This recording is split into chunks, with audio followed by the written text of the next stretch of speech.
And what we want to talk about this afternoon for an hour are a civic role of trusts in the context of the growing civic role of universities. Now, even before the COVID pandemic became as prominent as it has been, we were in for a decade of huge economic and social changes are likely to be wrought by the climate change agenda and by, in the case of the UK, leaving the European Union. So economic and social change was the COVID pandemic in many ways added to that disruption. It's accelerated some changes in the way in which we live our lives, but it's not been an equalizer. It's a disruptor, but not an equalizer. And so we're going to see disruption, but also the challenge of how we ensure equal treatment and equal activity across the country. Now, disruption happens in countries, but it happens in places as well. Individual towns and cities experience the impact of this change. And there are forces in those towns and cities that can help manage that change and indeed be part of the leadership for economic renewal. And it's in that context, really, that a number of years ago now, 2018, a Civic University Commission was set up under the auspices of UP. And the purpose of the commission was to see whether there was a modern role for universities, a modern civic role. It's absolutely clear that many of the universities in this country were born out of their local communities. In the case of Sheffield, Sheffield was formed in part through individual contributions from workers in the city. So they've always been part and parcel, if you like, of the place in which they were created. But times have changed. Was that civic role still relevant? The commission which I chaired took independent evidence up and down the country about the civic role of universities in Newcastle, and we'll hear from the Vice-Chancellor later on in this session. And what I would say to you is we found the civic role was alive and well. It's clear to us that universities were important to their places. They were one of the anchor institutions that there as part and parcel of the place they were located, parcel of securing its well-being, alongside the local authority and the health service. So universities were definitely valued, and even if sometimes communities,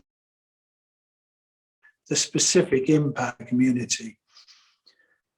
And also that places are important to universities. It's no secret there's been a huge amount of disruption and change and challenge to universities themselves. And we felt that universities needed all the friends they could get. So the civic role was alive and well, and it was important to both sides, universities, needed to change. Well, we believe that they need a more strategic approach to the civic role. There needed to be much more understanding of how the role could be carried, and in particular, identify what the needs of the local community were and how the universities could help deliver those needs. And that led us to the idea of civic university movements. The report was published to all party support and huge support within. So a big and important step. But the question is where next? And I think today is an opportunity to talk about the potential role that school trusts could have in the civic space. How could they contribute to the economic and social well-being of their places? I think an important and lively debate. Let me just with some key points that are helpful here. I think a really important point to make here is about the potential universities can have in terms of both that economic regeneration and developing communities in their educational role as well. And so there is a connection between universities and indeed the schools and what they can the story.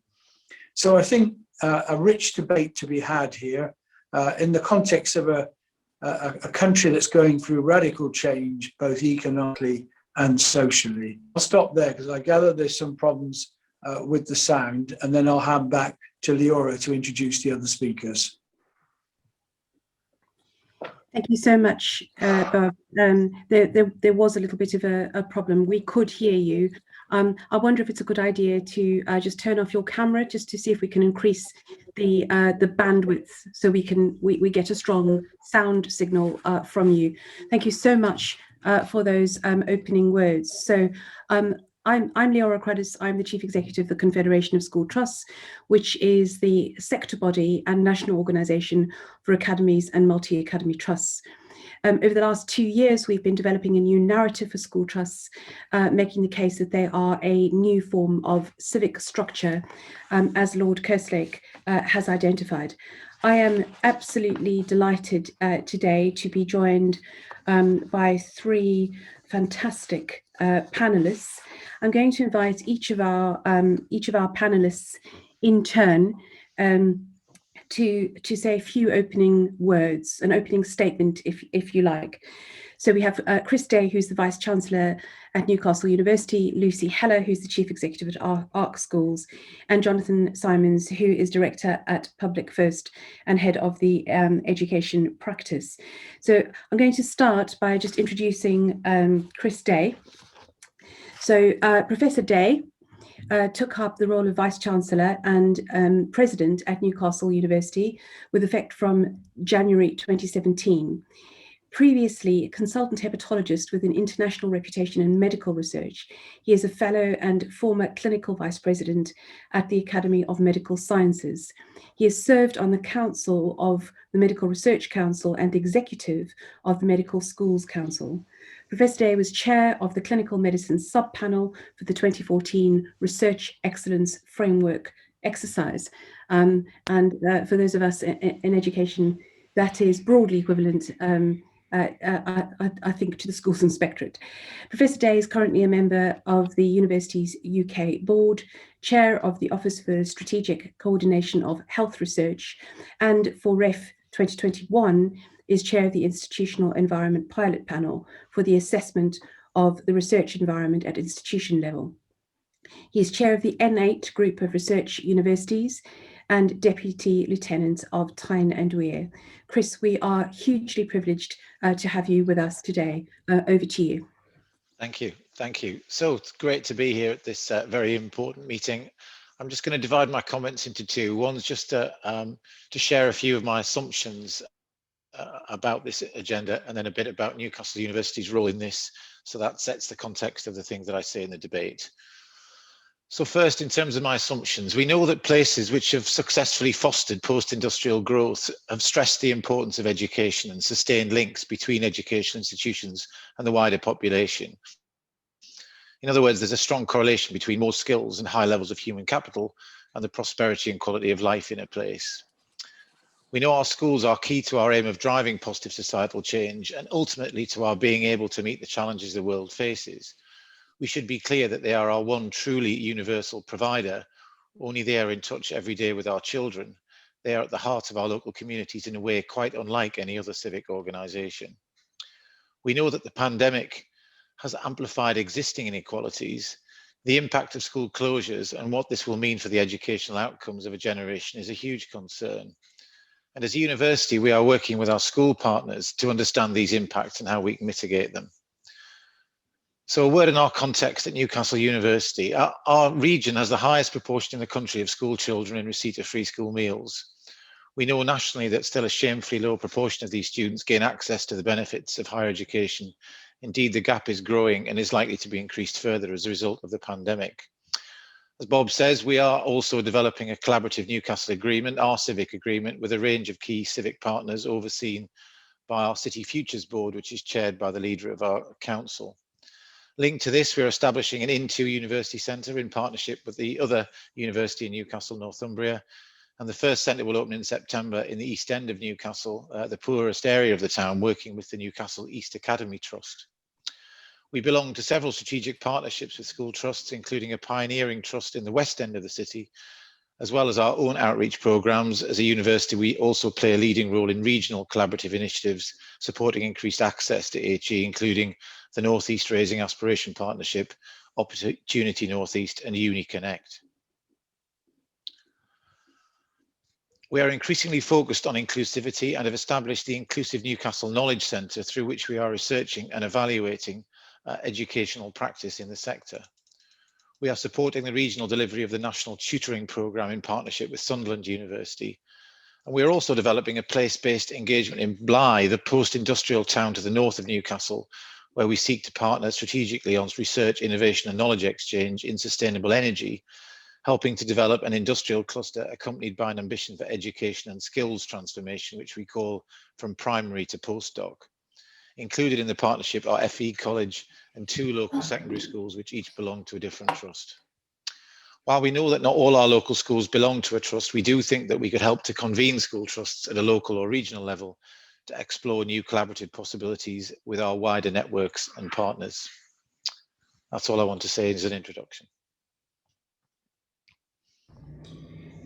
Thank you so much, Chris. Absolutely fascinating, the range of partners that the university has. I'm going to move now to Lucy Heller. Lucy Heller is Chief Executive of ARC, an education charity based in the UK, which educates 29,000 pupils in a network of non-selective schools in areas of greatest need. ARC also fascinatingly incubates and scales innovative programs which they roll out beyond their network of schools for the benefit of teachers, pupils and the education system as a whole. Lucy joined ARC in 2004 from TSL Education, which is a subsidiary of News International, where she was Joint Managing Director.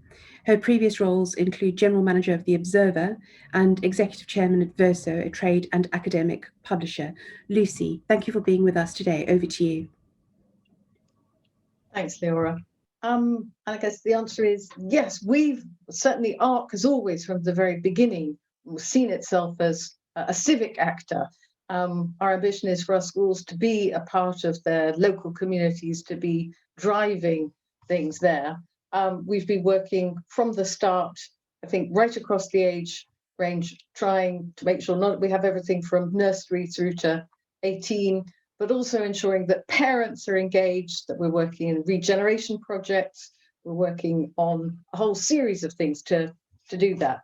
I think we've also taken inspiration. There are lots of other school trusts and actors who are doing some of the same thing. I'm conscious that we've got Ed Vanker, probably one of the most civically rooted of all the school trusts now in operation.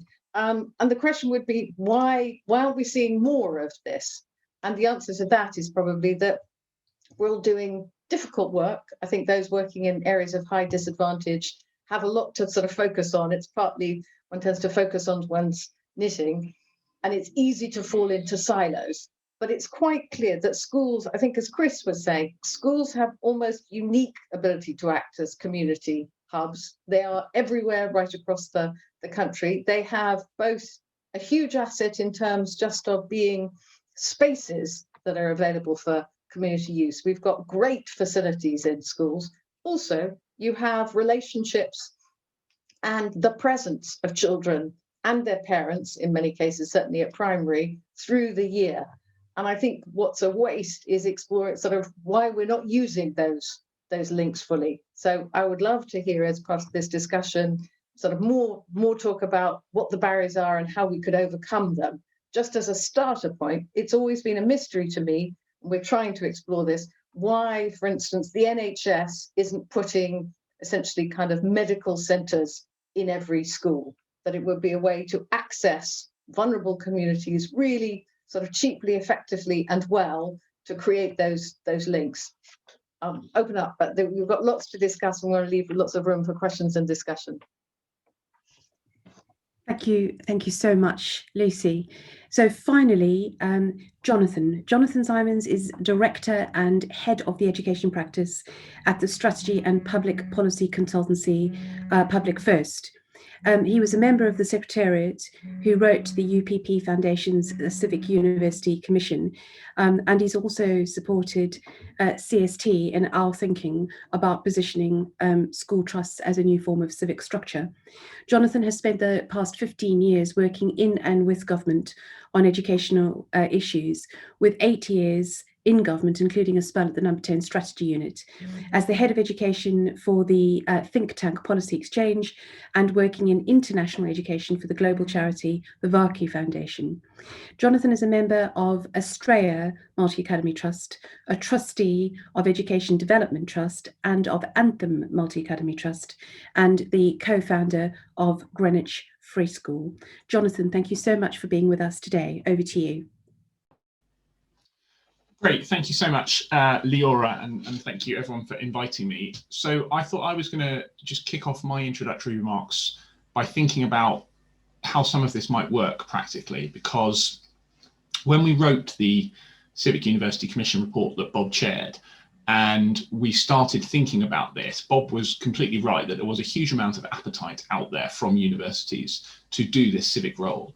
But one of the not unreasonable questions that universities asked is, well, if implicitly within the report, the commissioners are saying that the sector as a whole is not doing their civic role enough, how might that be increased, and what concretely might we as a university do? And the main answer of the commission was the Civic University Agreement. But in a sense, that only takes you so far as well. So this is a compact, if you will, that universities jointly with other civic signatories were suggested that they could write, that sets out a series of commitments which the university or universities would take forward jointly with the NHS, with local government, with the city council, with the mayor, depending on your particular circumstances. And then the question arises, well, okay, what might we do? And Chris talked a lot about a whole range of things that a big university like Newcastle is doing. And if that's a question that a university asks, and a university can have, you know, tens of thousands of students and a several £100 million budget, what does it mean for a school trust, where even the biggest of school trusts doesn't particularly compare in terms of scale with anything except the biggest universities? So Lucy and ARC have 29,000 pupils, but an average school trust only has 2 or 3 schools. And so what civic impact can you have when you're clearly not going to have the scale of ARC or the scale of Newcastle University, or indeed the meeting I was just in a second ago? All 5 universities in Greater Manchester are working together with our help to do a Civic University Agreement. Now, if you put University of Manchester, Manchester Metropolitan University, Salford University, Bolton University, and the Royal Northern College of Music together, they have got immense scale across Greater Manchester, but that is not necessarily a typical example. So what might it mean for schools? Well, I think in many ways it means the same as it does for universities, or at least you go through the same process. And process number 1 is think about what it is that your local civic community wants. Don't start with what you think you can do and that you're good at. Schools are good at educating children, but what do your community want you to do? And that will be different depending on whether you're a school trust predominantly in an urban area or a rural area, relatively high deprivation or relatively low deprivation, whether you're within an area that has a mayor and a combined authority, whether you're in an area with 2 or 3 tiers of district and local government, whether you have a large NHS presence or relatively removed from that, whether your community has high or low levels of unemployment. You get my point. So start with thinking about what your community wants. There is no cut and paste civic activity. Start with where your community comes from. Secondly, think about what it is as a trust you can lead on and what it is that you can support. One of the pushbacks that we sometimes got from universities was, well, you know, there's a big deal with homelessness in the area we're based in. But what can we as a university do about homelessness? That's a local authority problem to sort out. And our answer was, well, yes, in that instance, actually, maybe the direct levers do, But it's not to say that you can't, as a university, support that. And whether that's simply sitting on a group, whether that's thinking about local research, whether it's thinking about your role as an employer, whether it's thinking about your role as a funder, think creatively about what it is you can do to address problems, but recognize there will be some where you as school trust will be supporting other civic actors to do the same thing. Often that will be your local council or the local NHS trust. I think the specific thing that struck me about schools, and this is the last point I want to make, is most school trusts that are small are locally based. They've come together as a group of local schools. There is a risk that as trusts get bigger, they lose an element of their civicness and place-based. They grow into different local authorities, they grow into different regions, they grow into different regional school commissioner areas. They start thinking about looking upwards because that's the way the accountability works. If you're the chief executive of a large multi-academy trust with tens of thousands of pupils spanning many local authorities, many councils, many regional school commissioner areas, it is hard for you to think about yourself as being a place-based trust. And the really, really important thing is if you're going to maximize your civic impact is you remember that schools are places. They educate young children in a place. They came from a civic purpose. When the school was originally set up, it was set up in a place. It is of a place. And however big you get, not forgetting your original local civic basis is really, really important if you're going to maximize your impact and take this agenda forward. I'll stop there. Thank you so much, Jonathan. And some of what Jonathan has articulated is set out in a document that we co-wrote, a framework document, which is called School Trust as New Civic Structures on the CST website. I'm going to hand back to Bob now to convene the discussion for about the next 25 minutes or so. Thank you very much for that, Leora. Hopefully you can hear me a bit better now. Do tell me if not, and I'll switch the screen off again. One of those temporary blips we all know and love working remotely. So thank you for that. We have, as Leora says, about half an hour. If you have a question, could you just put question on your ahead of your question, then we'll pick it out from the other chat comments if we could. Just to say we're recording this, as Leora said, and hopefully people will be aware of that when they speak. And then just finally, just ensure that you stay yourself on mute whilst the conversation is going. I'll start off with a general question, if I can, which is, I think we're all bought on the issue of the civic role here. I wonder if colleagues could just say a few words about how you think COVID has changed the civic role. How do we think that role might be played out moving forward from where we are now in the pandemic? I'll kick off with Lucy and then go to Chris and then Jonathan. I'm not sure. I think it's changed the role so much as it's underlined its vital importance. So I think our schools have been acting very much as civic hubs during this period. So that's working with food banks, providing sort of direct support to parents and to larger groups. And one of the few silver linings, if you like, to the pandemic has precisely been the closer relationships that many of our schools now have with their parents and wider community, that they've been acting in a very direct way. Parents have been coming into school partly because they needed to pick up things. So I think this just underlines the potential role that schools could play. I'm not sure it, in essence, changes it. It shows us the possibility of what could be there. Okay, thank you for that, Chris. Yeah, no, I agree with Lucy. I think certainly in our world, and I'm sure the same in your experience, Bob, that the COVID crisis has essentially forced even closer working between the various players in the Newcastle area.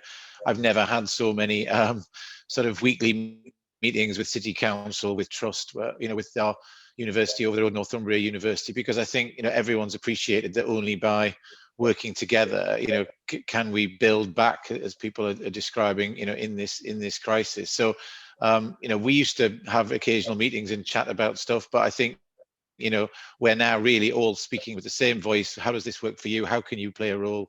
Sharing best practice amongst our organisations, and I think this can only be good for us going forward. I will comment just on this agenda in terms of, the questions being posed to me, thinking about this, why aren't, schools, if you like, or education in the sort of civic university agreement that we're talking about, in a formal sense. And I suppose be interested to hear other people's comments, but I suppose the obvious one is there isn't an obvious thing, is there? There isn't a body or a person or that represents the sort of school sector in our region or an organisation that could sit, like the leader of the city council, like the chief exec of the trust, like the president of the universities. It's that, I think that's where I see the potential difficulty in having them formally part, where they're absolutely vital to everything that we're doing, as described in my opening. But how do we get that link, with a representative group that would represent primary, secondary, education in our areas? And I think that's why they've not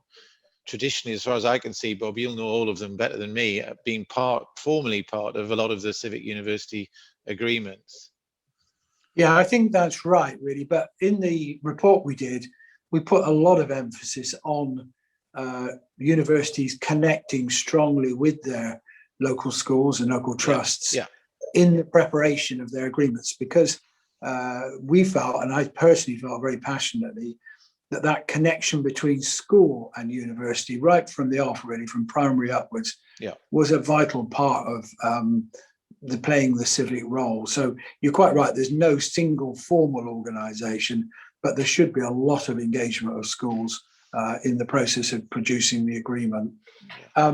Just move on to Jonathan, and I'll bring in some of the other questions if I can. Jonathan, a bit of what do you think the COVID impact is?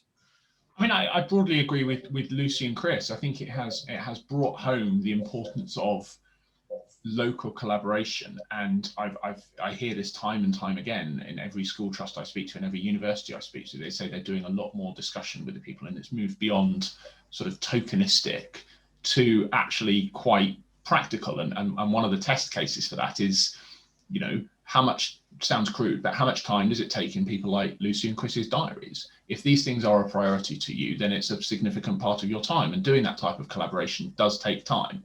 And one of the ways in which you can test if it's important is if it is, and my sense is that it is now finding more time in people's diaries, and that's symptomatic of the fact that people recognise that you need to collaborate on delivering these local supports. All right.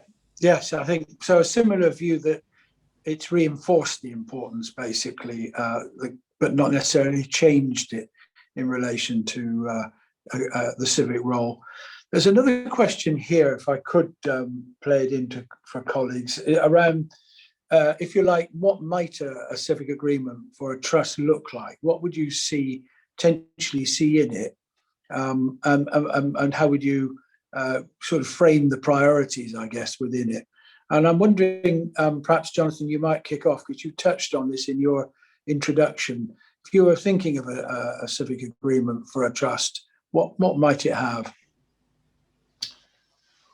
Well, as I said, it's really, really important, and this applies for everyone, is that you start with what it is your local community need. And we were really, really clear about this in the report, is that an agreement or a plan that starts with, well, what can we do at the moment anyway, is unlikely to be successful and transformative, because if all it does is it sort of brings together everything you're already doing and writes it up in a glossy bow, it's not doing anything new. And some of that might be good and some of that might not be good.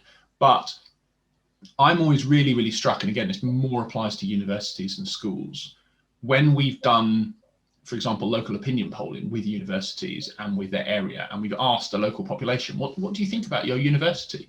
What do you think about, for example, Newcastle University in Newcastle? Do you think it's good? Do you think it does this? Do you think it does this well? What do you think it does, and how does it prioritize itself? Often the answers are not what university senior teams think they are. And I use Newcastle as an example because we haven't polled there, so I've no idea what their citizenry think. But we do find that it isn't always what people think it is. So I would urge any group, including a school trust, you don't have to formally poll it, but talk to your parents, talk to your community. Don't just go and talk to the council. Don't just go and talk to the NHS about it, but talk to people generally out there to try and work out what their biggest issues are. What do they want to help make their lives better? And then start thinking about, well, what can we as trusts do? And again, if you're a small trust of 2 or 3 schools, you are unlikely to be able to have the same systemic impact as an ARC will or a Newcastle University do. But that doesn't mean you can't do anything. It just means you need to be clear about where you devote your time, where you devote your money, where you devote your non-financial resource as well. You have a lot of resource, whether it's convening power, whether it's your articulation of the role of your senior staff. You're incredibly trusted people within the community, and whether it's then going to the council, going to private businesses, going to the NHS and saying, you know, what can we collectively do to address this issue or that issue in our town or our city?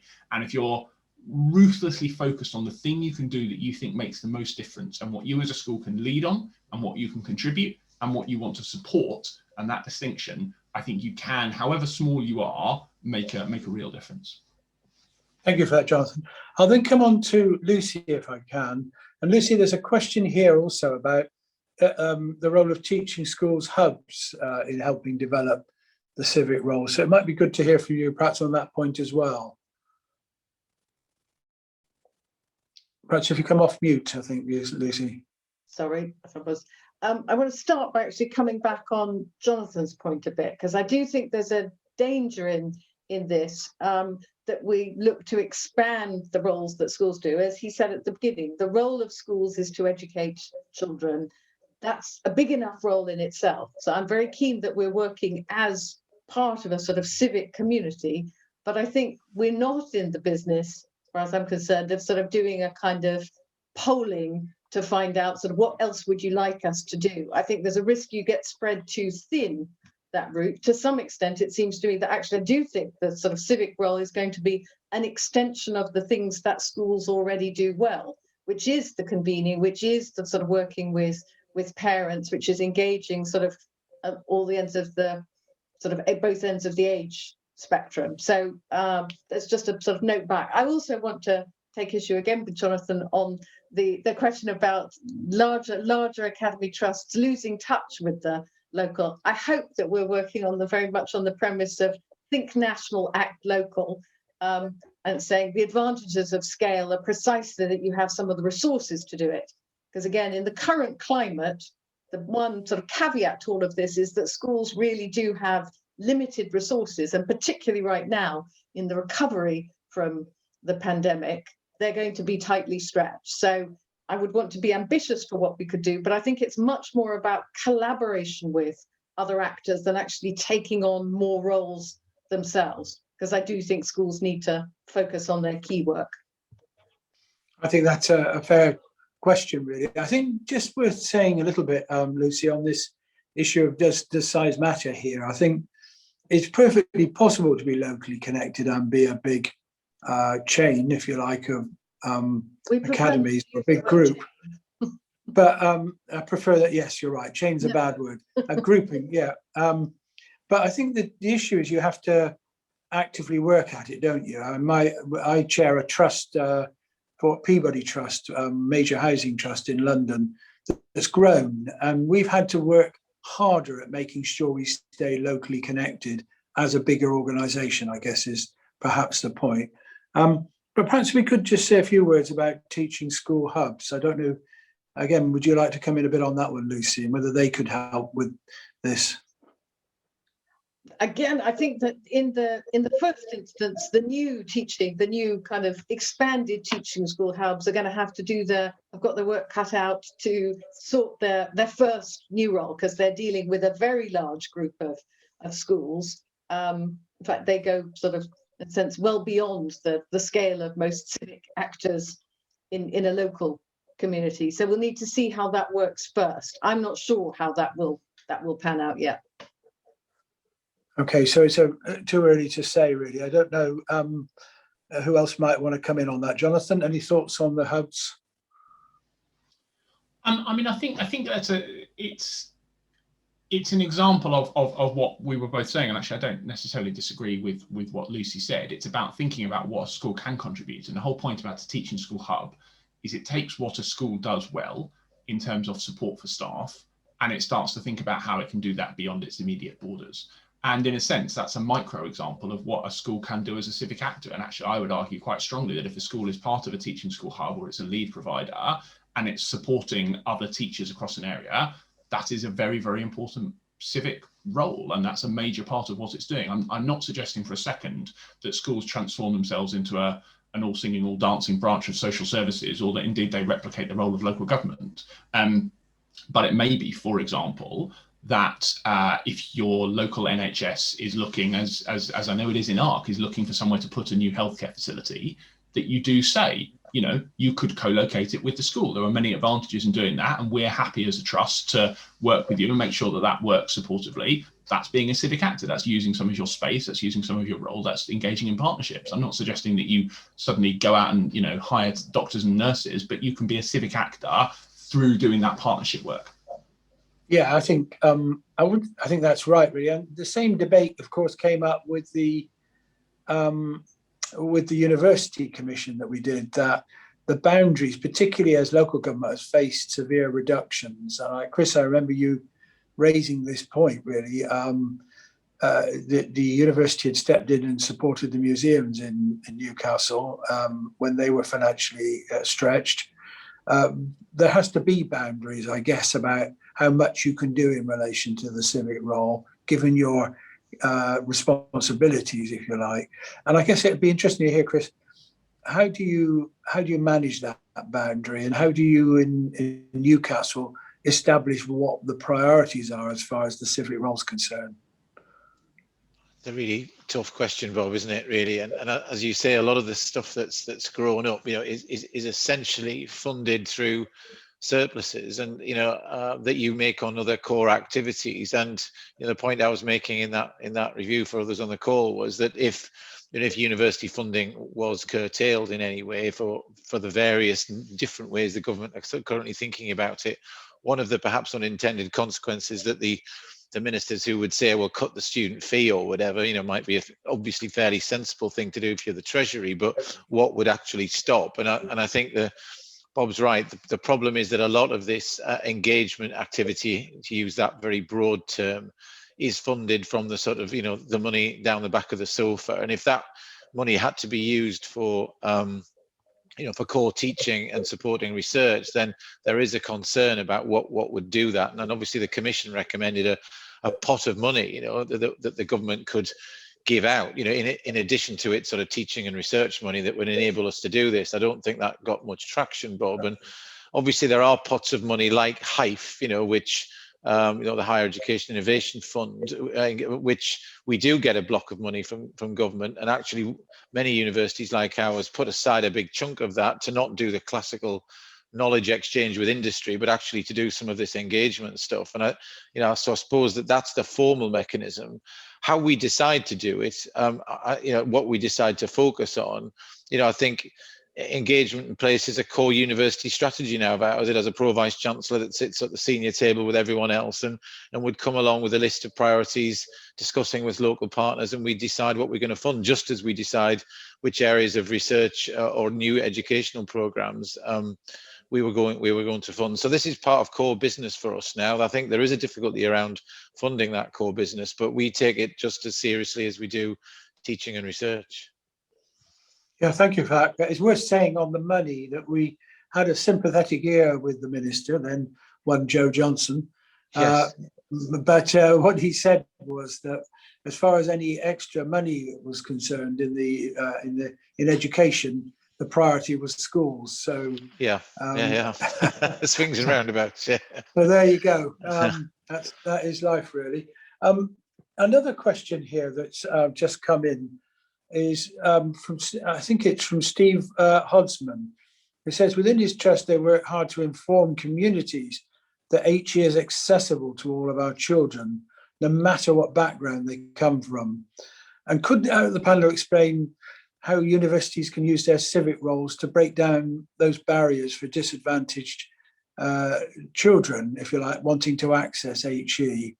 I think this is a really, really important issue about how you, particularly in disadvantaged communities, ensure that they think university is for them right from an early age. And I was, when we did the launch of our commission report, I vividly remember Angela Rayner saying that she hadn't gone to university, but already her children were connecting with Manchester University. her primary children.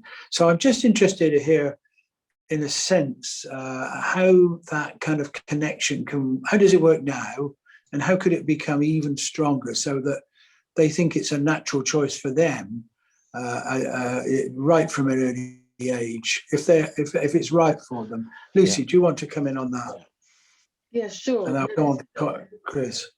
This is a very good question. So we've aimed from the very start and right back into primary, trying to make sure that children have that sense exactly that university would be a natural follow-on if it's the right thing for them. And we've had very good links with universities, making sure that there are the university visits that sort of had a chance to do, and we work with them. So seeing what work can be done just to naturalize the concept. What we're doing now, and I think particularly to Steve's question, that I think the universities could do, we've been shown the way partly by the remote working that we've all been having to do. And there's a really interesting program in the States, which we're hoping, I think, to steal from, called Equality Lab, which puts children from disadvantaged communities on courses at, the great sort of Ivy League universities. So they're doing a Harvard course online. It's done as it's a full Harvard credit. Obviously, American high schools work on a credit-based system. This wouldn't be the same. But they get access to great university teaching that is done sort of on a no-holds basis, but chosen to be sort of right for them, gives them a sense of what it would be like. It's directly useful in terms of their school education. Now, we've got obviously a huge sort of learning loss to make up for over the next few years. Would seem to me that for sixth formers and down into sort of key stage 4, we could have and it would be partly directly valuable to A-level courses, but partly also as a taster of what's to come, that we could set up links with universities where they were doing actual sixth form teaching. And that might be enrichment rather than direct curriculum work. But there's a lot of work to do in terms of the gap that has further opened up, I think, during the pandemic for the most disadvantaged. And this would be one way. So we've got some early conversations with universities, but it would be lovely to see that happening sort of more nationally at larger scale. Yeah, that's really helpful. And Chris, tell us a bit about how Newcastle connects with its schools. I think there was a comment in the chat box. Yeah, no, I've followed the comments, Bob. I mean, obviously, when I was doing my introduction, I talked about some of the big cross-region work that we're leading on things like Northeast Raising Aspiration Partnership, and that is exactly what you describe. It is what you ask about. It's the 5 Northeast universities together going into local schools and doing this aspiration raising you were talking about. But one of the difficulties, in not mentioning it in the introduction, is because it's so complex. So we have numerous relationships with local schools across the entire region that have built up through individuals. They're not easily corralled into one sort of strategic structure. They're reliant on one particular teacher might have contacted a department, and then for the next few years that relationship works. And of course, each of those relationships has been set up very carefully, and we don't want to disrupt that while at the same time trying to manage these much sort of bigger coordinated initiatives. But for us, it's absolutely vital. I mean, I think that what COVID's done to university applications, of course, is it's made students much more likely to apply to their local university because of all the uncertainties of travel. And so therefore to be a Russell Group university cited in the region with the least participation in higher education is a big problem for us. So we've been working on this for years, but it's been at individual school level, as you sort of the question that you asked there, rather than more coordinated, because it's been difficult to know how to coordinate it in, again, with any one body. So one of the questioners mentioned local authority schools. Absolutely, we work with about 10 or 12 local authority schools, but it's those individual relationships that we have rather than any sort of coordinated strategic framework, which is much harder in this slightly sort of fragmented landscape that we're trying to occupy. You want to work with the NHS, you go to your hospital trust, you speak to the board, you speak to the boss, you've done it, and then you can work with them. Whereas this is the point I'm trying to make, that it's got to be sort of multi-layered, hasn't it, to make sure we reach all parts of the education system. And I was talking just with our lead in this just at lunchtime in preparation for this call about how far, so we do quite a lot, obviously, with sixth formers. That's what we do all our open days for. We actually offer further maths teaching for sixth formers in local schools where they don't have further maths would be a good example, because it's not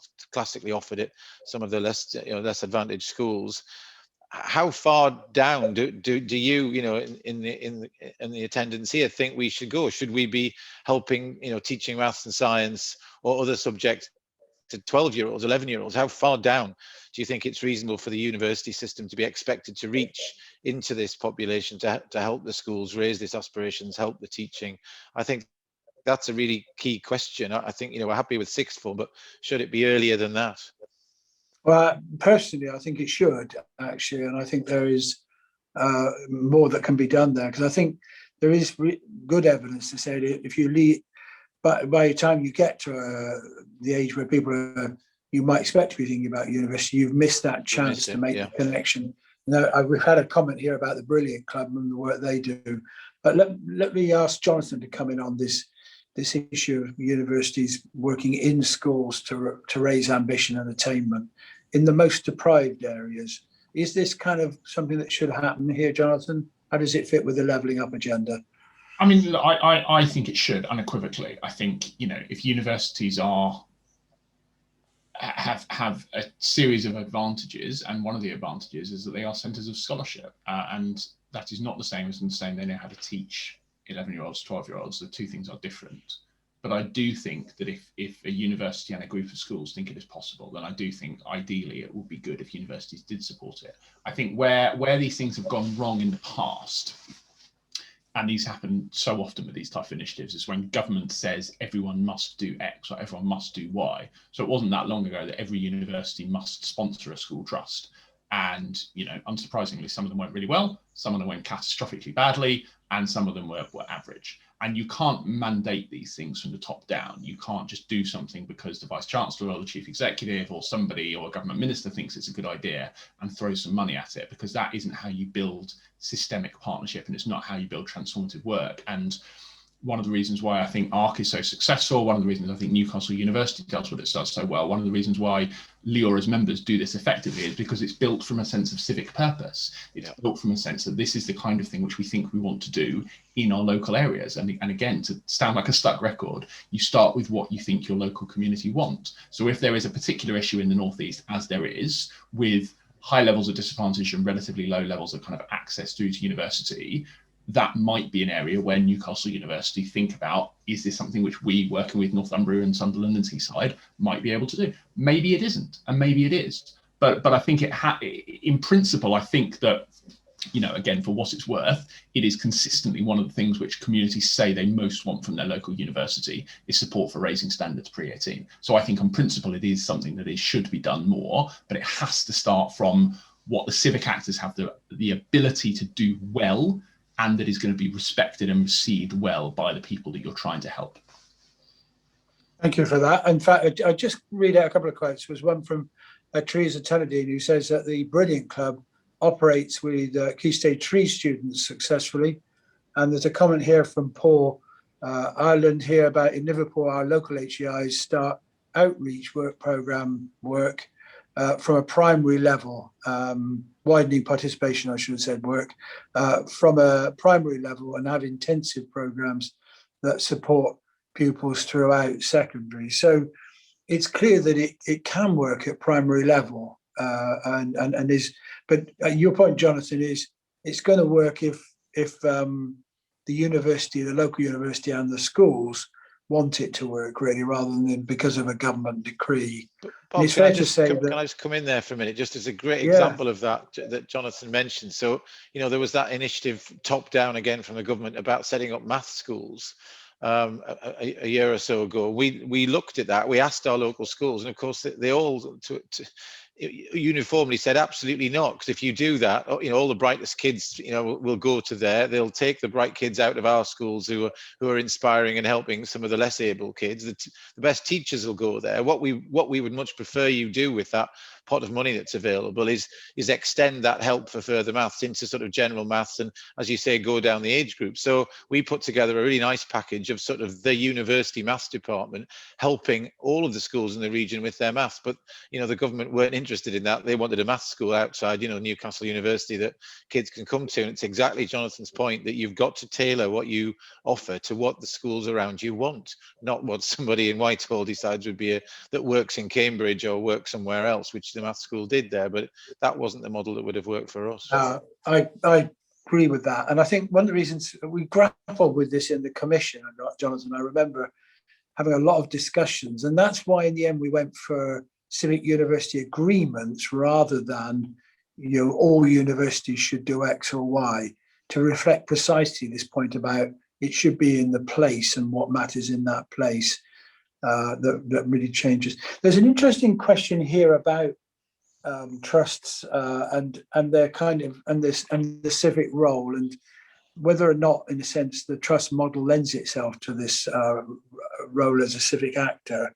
And it'd be interesting to hear from Lucy and from Jonathan, to what extent do you think that civic role has developed in the thinking about trusts? If I go back to the original academies, there was a sense in which they did sometimes sit in splendid isolation in the early days. Do you think that thinking has moved, and now very much the community focus is an important part of the trust's way of thinking? Lucy, perhaps if you wanted to come in. It's apple pie and motherhood, so I don't imagine that many trusts would boast that they were sitting in splendid isolation. The fact remains that many of them are. So I think it's a very mixed picture. I think that most trusts like ours are very committed to being part of their community and acting like that. But it has to be said that some of the rhetoric around academies was almost in opposition to that in early days. And I think it's still difficult. And as I said at the beginning, I think one of the challenges that everybody has big day jobs to do. One becomes absorbed in that, and sometimes it takes a lot of time to collaborate effectively. The business of, the kind of local school networks, the relationships with local authorities, they take time away, which lots of head teachers particularly are jealous about guarding. So it's not that anyone doesn't want to, but I think there is still further work to be done, and it's finding a way of how you make that easier to do and how you build the expectation in that this is part of what you're doing. But some of the language that's been used, I think, in education, and to some extent, I'm absolutely a fan of the league tables in one sense. I think they're important, but they have also served slightly to create an atmosphere in which schools feel that they are competing rather than collaborating, and it's difficult to get that mix right. That's really helpful thoughts. Jonathan, do you want to just, we're coming towards the end now, and I'll make this the last couple of questions. But Jonathan, do you think the thinking about academies and their relationship to communities has changed in government?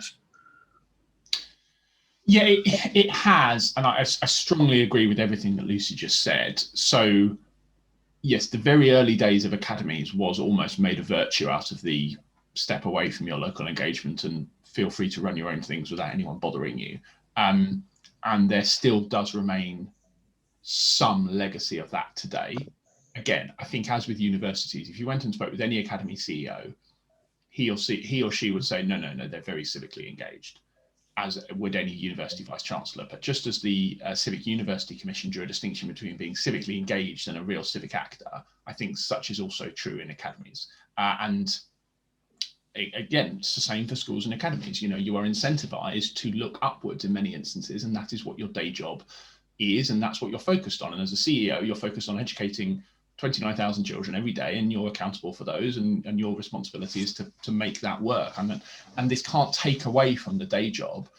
My argument to all school trusts is that these two things sit side by side, and in being civically engaged and in supporting your local community and supporting your local children and the homes that they come from works hand in hand with improving academic attainment and the day job, if you like. But again, these things do take time, and school trusts do need to start these things slowly. If you haven't got a particular history of it, and you are tight for time and money, start these things slowly and think about what you can do. But as a principle, ought all school trusts to be civically engaged in their local towns and cities? I think strongly that they should, and particularly as you start to get to bigger ones and some of Leora's members, you are the closest thing to, you know, Kissinger's "who do I call if I want to speak to Europe?" The closest thing you can to speak to the school sector is often the biggest multi-academy trust and school trust in your area, and that's a particular role that the larger trusts can also play.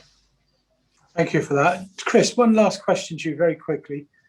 You talked about COVID bringing together the key civic players in a place.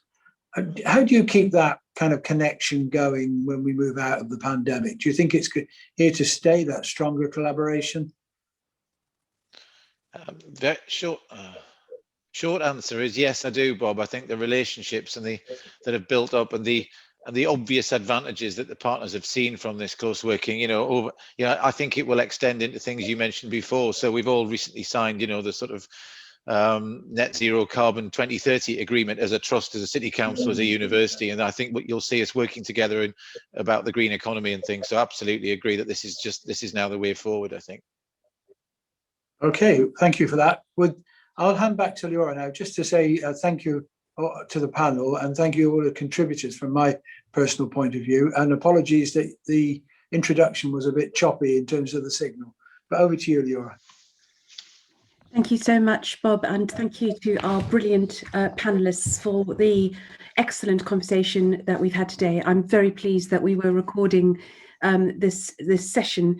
I see this as the start of a conversation, not the end of a conversation about the civic role of school trusts and the way that we might work together with other civic actors, including universities. So thank you to the audience as well for your engagement today. There is a rich seam in the chat, and we will be saving the chat and reflecting on it. So I think we are very nearly at 3 o'clock. So without further ado, can I just draw your attention to upcoming events with the Civic University Network. So the Civic University Agreement workshop on the 9th of March on evaluating civic activity, and then an introduction to the Civic Framework on the 24th of March. Also to draw your attention to the Civic University space. So that is a space for everybody, not just universities. Please do click on the civicuniversitynetwork.co.uk link to find out a bit more and to continue this conversation. Thank you very much, colleagues. Stay well and goodbye.